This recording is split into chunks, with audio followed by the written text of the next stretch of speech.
Nick, I guess firstly, how did it feel just being back out Yeah. there today, and the crowd just seemed to love having you out there? Yeah, no, it was good. Yeah, look, the last month I've had has been very eventful and a lot of fun. Obviously, the result wasn't how I wanted to go today, but I mean, yeah, it was nothing like, you know, I feel like the journey I've had with the Australian media and the Australian public hasn't always been, you know, amazing, but I feel like now towards this part of my career, you know, every time I walk out there, it's always a lot of fun. I definitely felt a lot of love out there, and especially when like there's young kids and stuff like chanting and enjoying their time out there, and you know, I feel as if I'm giving them, you know, a good show, and hopefully, you know, one day if they love tennis, they can be out in that arena playing. So yeah, it's a lot of fun being out there, especially in Brisbane. I think definitely one of my favourite places to play. So it didn't go your way today. Your eyes are still set on the AO as a possible wildcard? Yeah, I mean, look, this is a stepping stone.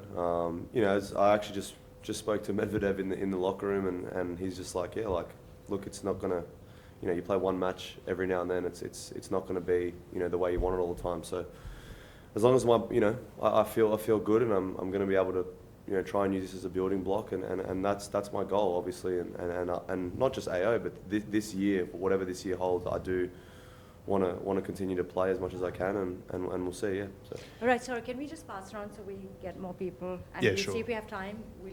Yeah. Yeah. Sorry. It's a great hat.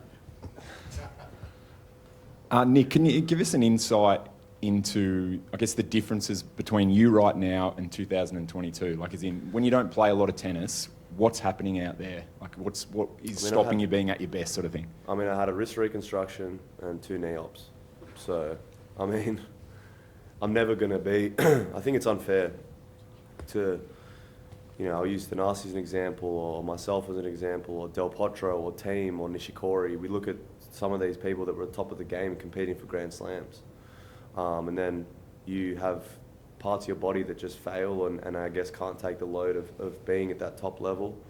And, you know, that's what happens. I mean, it's so hard for me to go out there, even on the practice court sometimes, and realise that even the thought, you know, there was a point in my life in 2022, or, you know, when I was, you know, winning like multiple titles in a year, and there was actually like a delusion that I genuinely thought I was the best player in the world. Like, I genuinely, like, I think people don't, like, confuse it. Like, when you're at the top of the sport, I genuinely thought I was unbeatable. Like, I'd go out on court and I thought, no one can genuinely beat me. You actually have that confidence and the delusion that you are that person.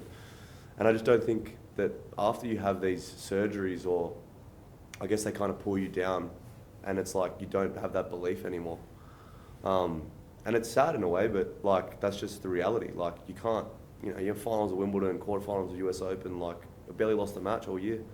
And then you have, I guess, these surgeries that, I guess the people out there, they think that, you know, you go under the knife, and then you come back, and then it's just like, you're just on the couch until he recovers, and you throw him back out there, and that he's the same player. That's just not how it is. It's not reality, and that's just sport.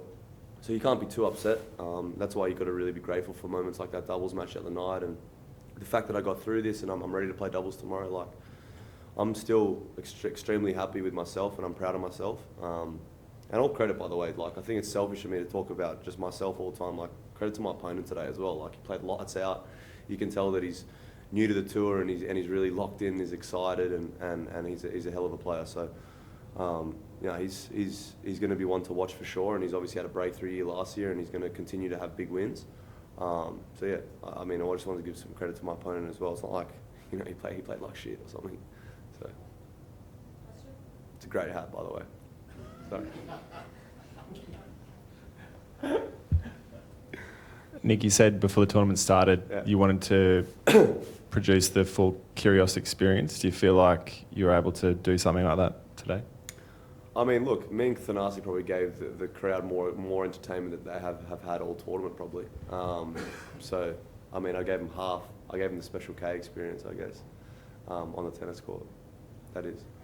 But yeah, like, obviously today, like, it was a quick match, but I mean, he played. He's a world-class player. He's top 60 in the world. he served unbelievable, I thought. I mean, apart from the first couple of games where he missed a couple of first serves, he was lights out.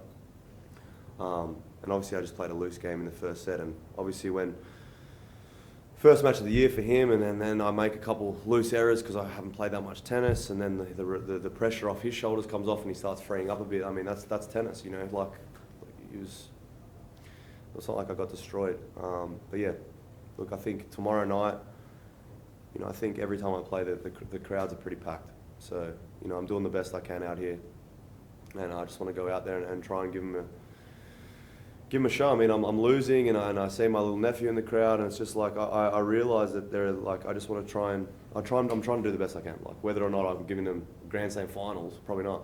But yeah, like, you know, I'm doing the best I can right now. Nick, you talk about doing the best that you can, and you talk about you want to give people a show, and you've been very realistic about your body and things like that, and saying, you know, you can't ever really be what you used to be when you've come back from all these injuries. Yeah. What is it that is motivating you right now to kind of show up and keep, you know, there's things like money and all that kind of stuff, but a lot more to life than money. What is motivating you to show up and keep playing in these tournaments and try to go out there on court? Yeah, I mean, it's an interesting question. Like, it's hard to go out there, and even just like, I mean, there was a time where I won this tournament, and now even just going out there, and there's no shame in losing. I think people now, they're afraid to lose, and they're afraid to go out there and not play their best, but that's not reality. So even me going out there and taking another loss on the chin, to someone that, to most tennis fans and people would assume I shouldn't lose to, but I'm not afraid to lose. So, you know, going out there today, it's not easy, because I know that, you know, maybe I don't feel 100%. Maybe I'm incredibly the underdog. Like, this guy's coming off the hottest season of his career. So I don't know, like, I mean, yeah, like we say that money's not, I mean, I'm not everything, and it's not a motivation, but from where I started with in my life and my tennis career, it's a lot of my motivation. You know, my parents were not wealthy growing up at all, so it is a big motivation of mine to continue to be around and make as much money as possible. I don't think there's any shame in saying that either. But I think there's like more, like, I mean, I had a great month. Like, if I look at the month I've had, yeah, there weren't official tournaments, but to prove to myself that I was able to still go out there and light up crowds and give people a show and play and compete and win doubles matches. Like, me and Thanasi beat a great pairing. Like, Maddie Ebden and Rajiv Ram are probably one of the best pairs in this event. So we're still able to produce. You know, whether or not it's going to be on the biggest of stages, I don't know. That's a question mark. And realistically, it's probably not going to happen. But yeah, I think I'm still able to do something on a tennis court.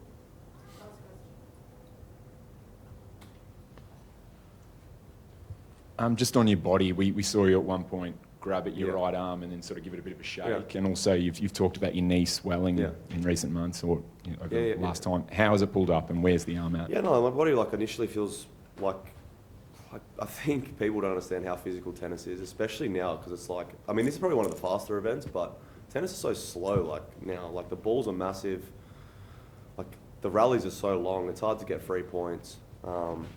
Like, it's just a grind physically, and yeah, like and I haven't played a lot of matches, so that makes it tough as well. The energy, the match energy is different.